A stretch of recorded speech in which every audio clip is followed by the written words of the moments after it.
happy learning to all of us. Thank you very much for joining us today. We are going to talk about this very important topic called planning and organizing. The agenda that we have for today is, can you see the agenda slide, Sita? Yes. Okay. So we are going to get introduced to this concept called Akraisia. Some of you may already be familiar. For some of you, this may be a new concept. So we will see what Akraisia is all about. We will discuss the concept of effectiveness and efficiency. Are they the same, or are there minor differences between the two? And which one should we really focus on? While we agree that both are required, what is it that we need to really focus on? How do we understand result orientation? All of our efforts have to be directed towards the results that we want to achieve. And how do we make sure that we have a result orientation in our efforts? And finally, we are going to discuss this concept of multiplier mindset. How do we do more with whatever efforts we are able to put in, whatever time that we have to achieve a lot more than what we are currently achieving? So that then is the overall agenda of what we will be covering for today. How many of us feel this way, that most of us are very good at making plans, particularly if the plan is for somebody else to do the action, we are excellent at that. But when we ourselves have to take the action, sometimes that's where the Achilles heel is. That's where the weakness is, that we are not able to really take the actions that we want to or we plan to do. Yeah. The Greeks have a word for this, and that is what is called Accretia. Accretia is seen as two boxes.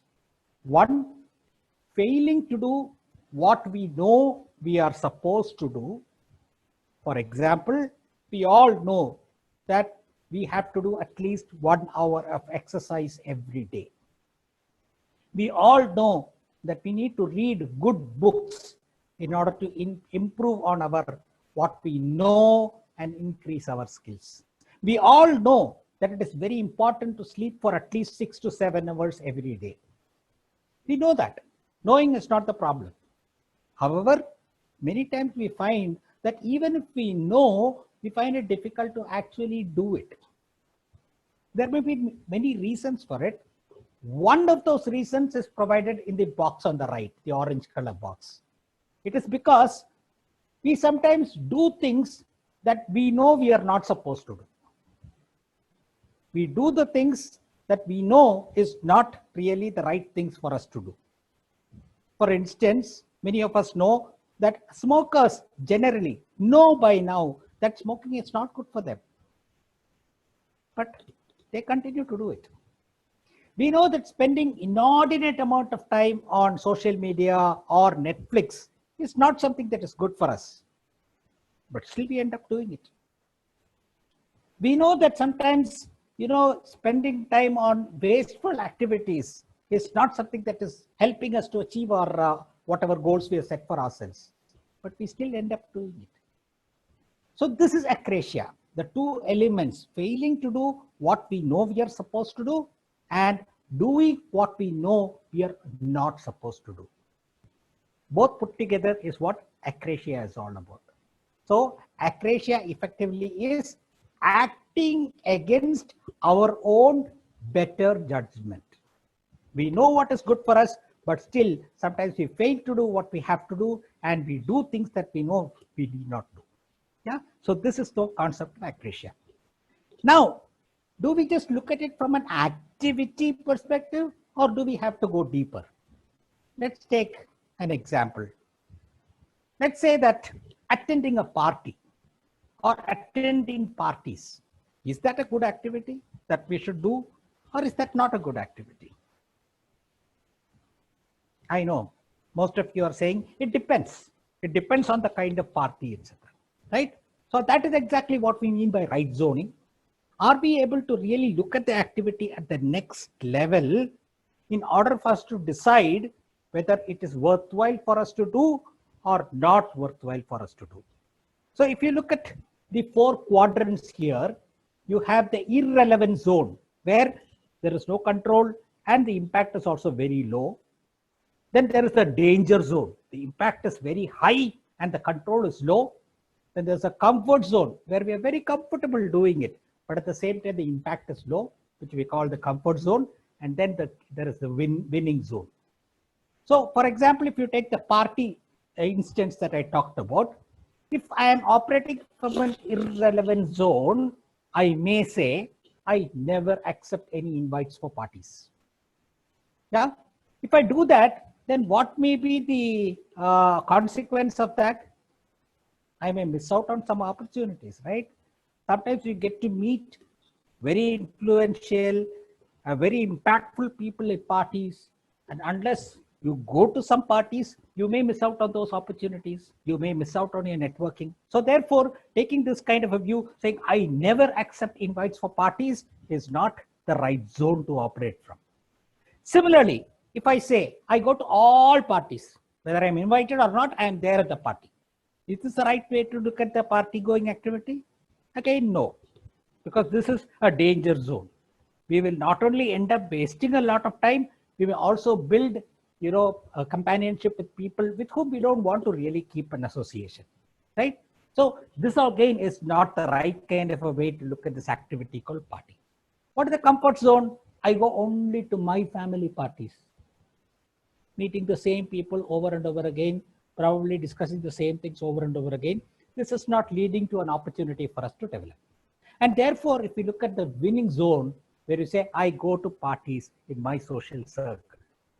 Now, this helps us to go one level below just this activity of going to a party and understand within that activity, what is the right zone in which I should operate. Is that clear? Now, is it only for party going that we need to do this? No. In fact, for practically all the activities that we do, we can think in terms of these 4 zones and find out what is the right zone to operate in. Even for things like gardening. Yeah, like they say, too much of anything is not good for you. Therefore, you should know when is it that you will really spend time on gardening, what kind of activities you will do, even going out for a walk or reading a newspaper. Each of these activities, potentially, you can look at it from a next level to really understand how to right zone it for your own requirements. How do you really decide that, yes, this is the right part of this activity and this is the right time for this activity. And the moment we start doing that, then we find that our own effectiveness in terms of going towards the goals that we want become that much better. So this is the first thing that I want you to remember. Concept of Accretia, where we end up doing certain things that are not good for us and not doing certain things that are really good for us, but not stopping just at an activity level, but taking it one level further, deeper, where we understand within this activity what is the right zone in which I should operate. Now, this is based totally on the work of Dr. Stephen Covey. Some of you may already be aware of it. He has done very great work in terms of time quadrants. He talks about these 4 quadrants. One is a quadrant of waste.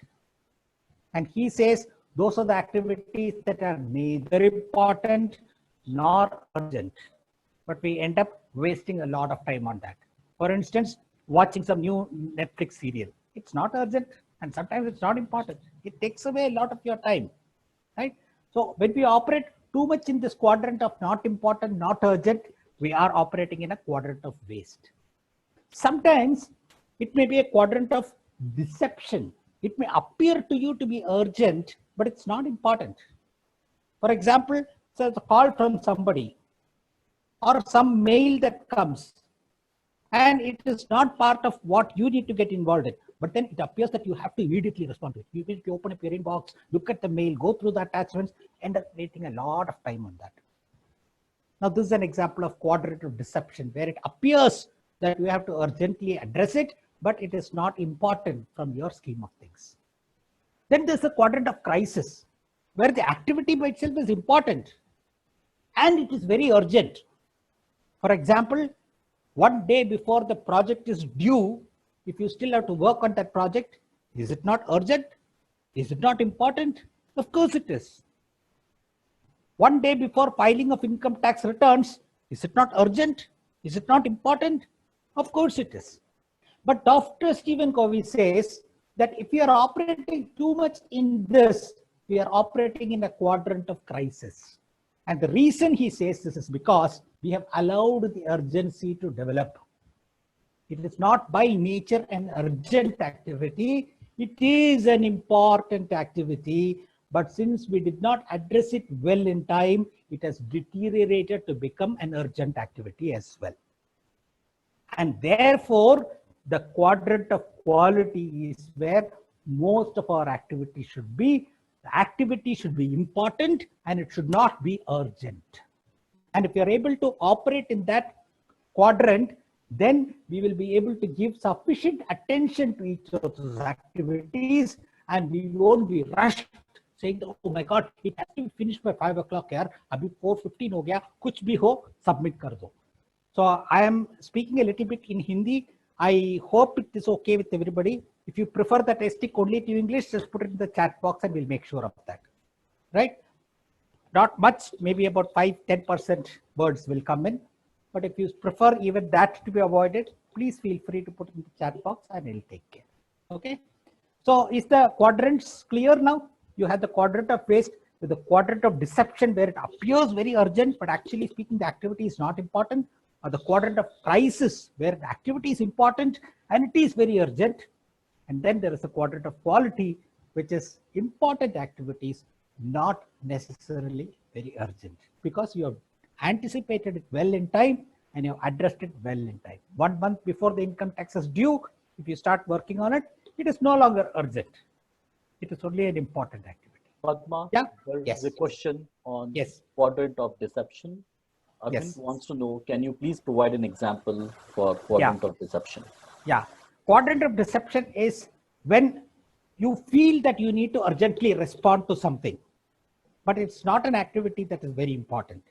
For example, if somebody sends me an email which expects that I do certain kind of background search or some kind of a research and give them a comprehensive response, but it's not something that is important from my objectives point of view. I feel that, oh my God, this person has asked, I need to respond immediately, and I scramble and try to put together whatever is possible and then send it to them. Then I'm operating in a quadrant of deception. I am deceiving myself that this is something that needs my time and attention. Whereas if I look at it from the real perspective, it is not something that is important from my perspective, and therefore I need to find other ways of dealing with it. How? We will discuss as we go along. But first, let's just understand the nature of this whole thing in terms of the importance and urgency. Is that okay? Yes, Padma. Okay, there is great. a request for your voice is breaking and your video too. Just be a little slow. And okay, sure. I'll do that. So like I said, Dr. Stephen Covey has talked about these 4 quadrants, and there are also examples here. I'll give you maybe 30 seconds to just read through this. It further reinforces what we were talking.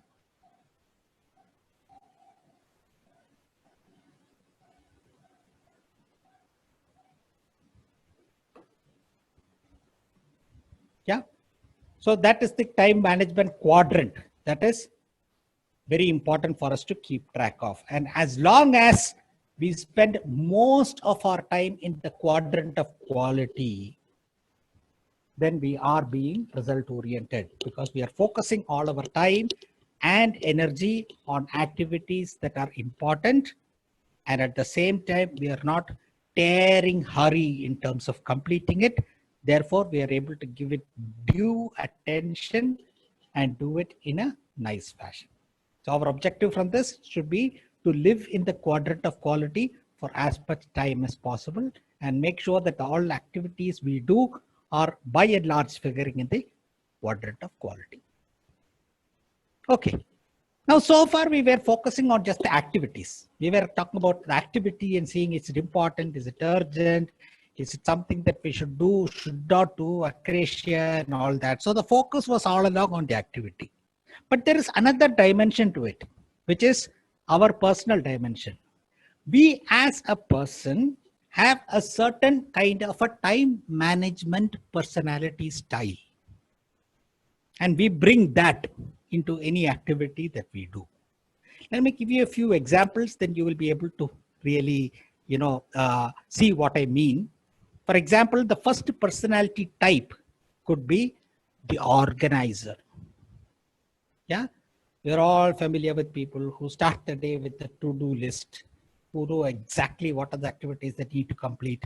And they're so well organized that before going to bed the previous night, they will make sure all supporting documents, supplementary documents, reference documents for the activities tomorrow are kept on their table so that they don't waste any time searching for it. They're so perfectly organized. 10 to 11 is the time when I will respond to calls. 3 to 5 is the time when I will go and have a cup of coffee. Everything in their list is so beautifully organized. Do we know people like that? Perhaps not to the extreme, but there are a lot of people who are dominantly organizer type. In the corporate world, we find a lot of people with this trait. Yeah. The second type of personality type that I want you to consider is the juggler. What does the juggler do? Puts several rings in the air and tries to catch, or several balls in the air. So a juggler time management personality type will at any point of time have multiple activities that he or she is involved in, and they will be juggling between the activities. Only they know how they are able to manage all of those activities. We constantly look at it and say, oh, is he going to drop the ball somewhere? Or is he going to miss out on some activities? But they have developed that kind of a style where they're able to comfortably juggle too many activities. Yeah. The third type, personality type, is the helper. Never saying no to anything. Any request that come, immediately. They are the first ones to volunteer. They will say, yes, I will come and help. And they tend to be very much liked, right? Because this is a guy whom you can go to, is very dependable. Never say no to me. It's something that I can feel comfortable, that I can count on this person. Yeah. So there are these helper type of personalities. Then there are the perfectionists who want everything to be exactly the way it is supposed to be, not a single thing out of place, out of shape. They feel very uncomfortable unless everything is picture perfect. When you walk into some people's office, you know that these people are perfectionists. Even their waste paper basket gets emptied once every half an hour. Those are those kinds of people, perfecting everything that they do. Yeah. So this is the perfectionist type. The last type I want you to consider is what is called the 11th hourist. 11th hourist is a person who tries to put off the activity until the last minute. They do it only when they have to do it. You tell them, hey, you're supposed to submit this document. They'll say, hey, that's 3 days away, yaar. Now, right now, why are you worried about it? It's due only 3 days later. So these are the people who are very comfortable in doing things at the last minute. Now, I want you to do one thing. I'm going to request my colleague Amit to launch a poll. And you will have all of these personality types. I want you to choose one of these 5 styles that you think you are predominantly finding in yourself. Of course, many of us have a bit of helper, a bit of juggler, a bit of organizer. All of us will have that. But still, there will be one predominant type that you will have. So the poll is already launched. I'd request you to select the type. This is an anonymous poll, so you can please feel free to answer. Yes.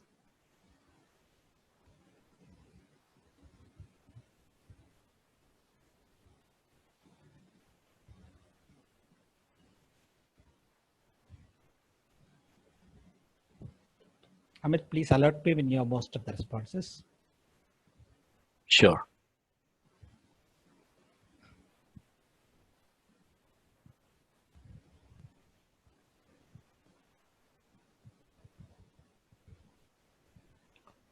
We have received 80% of the responses. Fantastic. Fantastic. So I'll give 30 seconds more for those of you who are still trying to respond. Your predominant type. It doesn't mean you don't have any of the other characteristics, but this is your default or predominant type. Great. Thank you. So you can now close the poll, Amit, and can you share I can the share the results? results. Yes, please. Much as I expected. The corporate types, like I said, are comfortable only when they know everything is predictable, organized, working like clockwork, and no surprises along the way. And these are the people who really want to plan in advance where everything goes as per the plan. Yeah. So it's a clear indication that all of you are here for the planning and organizing session because you think this is a very important life skill to have. And I agree with you. However, I want you to be cognizant of one fact that each one of these styles have certain cautionary aspects that we should be careful about. Otherwise, if we do too much of one of these styles, there are certain implications. Let's see what those are. For example, if I look at the organizer, what happens? The strength is, like I said, everything is orderly. Everything is very clear. You ask them what are all supposed to happen today, this week, this month, they have a clear answer in terms of what exact date, time, what should happen. They have thought through and they have documented everything. However, what happens is that when something unexpected happens, the organizers become a little uncomfortable. Suddenly at 11 o'clock on one day, an unexpected opportunity comes up. It's not there in their to-do list. They don't know how to factor in this new opportunity. And therefore, there may be a sacrifice in terms of the flexibility or the ability to quickly modify whatever plans they have made and adapt to new situations.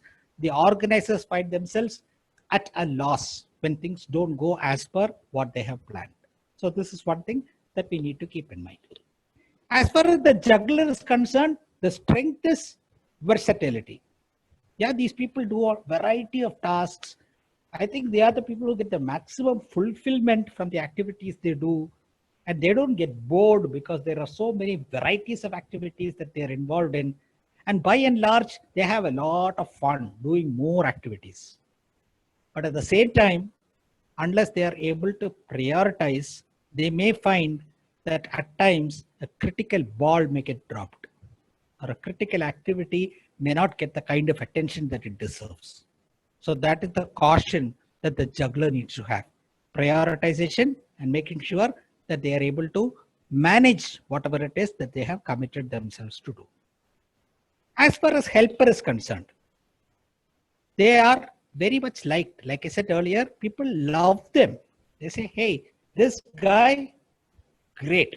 You go to him, so dependable. He always makes sure that he is stepping up and willing to help. And these are the kinds of people who go to practically every birthday party, every funeral. In fact, they go 1 hour in advance so that they can also help out with the arrangements. You know, that's the kind of people. They are very much liked and they're there everywhere. They're there to really contribute in terms of whatever they can. And that is their strength. But at the same time, they need to set the boundaries. We all know that they may get burnt out or they may be randomized by doing all kinds of activities which add up to not much other than being liked as a person, right? If they have their own, objectives, goals, etc. to achieve, they may not have allocated enough time to take care of what they need to focus on. So that is one thing that you need to keep in mind if you have a predominant helper mentality. As far as perfection is concerned, these are the people who get maximum respect and regard. We know that if a document comes out from their table, you can't find any mistake. If they are given a responsibility of organizing an event, they will go through all the checklists, all the details, talk to people who have previously done this kind of thing, have mitigation plans. They will have factored in everything that can potentially go wrong, and they will have preparatory steps to take care of this. Yeah, so therefore they are much respected. However, what they need to remember is the Pareto Principle. And we'll talk about Pareto Principle in the next slide. Many of you may also be familiar with the Pareto Principle. but we will see how Pareto Principle helps people who have this perfectionist kind of tendencies. The 11th hourist. What is the strength that the 11th hourist has? It is conservation. Do you know of people, if you know that you're going on a trip 1 week down the line, they pack today itself, and there are others who do not pack till the 2 hours before the flight. Just about 2-3 hours before the flight, they will be packing everything. Now, what is the advantage in putting it as late as possible rather than doing it as early as possible? They conserve efforts. Sometimes projects fall through halfway. Sometimes you decide the plans change. You don't have to make the trip. And therefore, people who are 11th hourists have not spent the time and energy trying to do various things. So that is the strength. But at the same time, these are the people who will undergo stress because they wait till the last minute and then they have to scramble around and desperately do whatever needs to get done. And therefore, they may be very stressed. So you get the general feel, right? None of these styles has only positives and none of these styles has only negatives. There are both positives and negatives in each of these styles. Our being self-aware, which is what this entire series of programs from uExcelerate focuses on. Our being self-aware in terms of our time management personality style will help us to deal with our activities much better and be prepared for the downside that is there for each of the personality types. So 2 things we saw. One is the activity and the nature of the activity. Second is the person and the person's personality in terms of time management. Now, I told you about this Pareto principle. Many of you may have heard about this.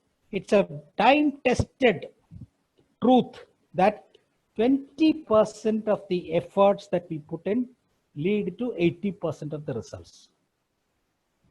20% of our efforts is what leads to 80% of our results. But the only problem is that we don't know which 20%. If we had known that, then we could have dropped the other 80%, right?